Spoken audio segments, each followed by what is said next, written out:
Casemiro has given Erik ten Hag a new tactic to employ at Manchester United. Manchester United defeated Burnley in midweek with Casemiro shining in his makeshift role as a centre-back. For most teams, being left with just one fit senior centre-back would be the end of their chances of winning any match before it had even begun. For Manchester United, it was hardly felt in midweek.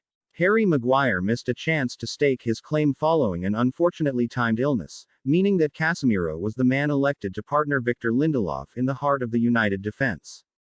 There are much tougher tests than the championship leaders at home in a relatively tame League Cup tie, but even given the second-string nature of the occasion, it was still impressive just how well the makeshift defense coped.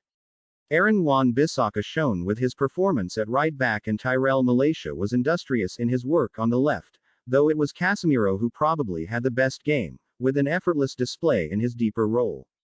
There was one shaky moment late on when his stray pass gave Burnley possession and should have resulted in a consolation goal, but otherwise, his performance was near perfect. Casemiro oozed class with his ability to read the game so easily and was the safety net guarding the United goal with his handling of one-on-one situations. The former Real Madrid maestro played more passes than any other player on the pitch, 15 of which were into the final third, and had a remarkable 126 touches of the ball in total. Even in a deeper role, the 30-year-old was central to so many United moves and started plenty of them with his direct passing out from the back, a tactic that prevented Burnley from pushing as high up as they would have liked.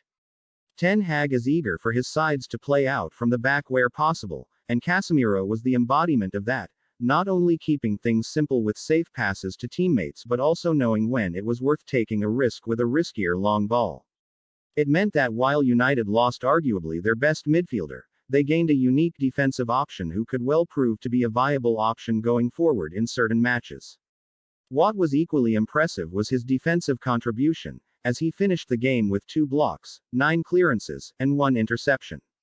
Rafael Varane and Lisandro Martinez remain the club's 2 standout central defenders, but there is a case to be made that Casemiro is the best backup for games in which they are expected to dominate possession. Against more threatening sides, it still makes sense to utilize either Maguire or Lindelof ahead of the Brazil international given their defensive expertise, but if the onus is on United to attack and take the game to their opponents, then Casemiro is certainly an interesting option. There is most certainly a drop-off with regard to defensive quality with him occupying one of the center-back roles, but in exchange, you get a greater passing range from deep and the option of fielding another more attack-minded midfielder. That is particularly relevant because it ensures all of Bruno Fernandes, Christian Eriksen and Scott McTominay have the license to get forward when United are in need of a goal and that there is still a player capable of getting the ball to them in the first place.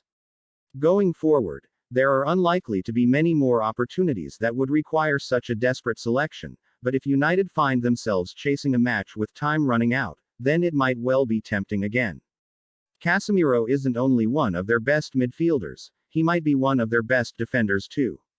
Subscribe to my YouTube channel MUFC Hot Sports for more information about Manchester United.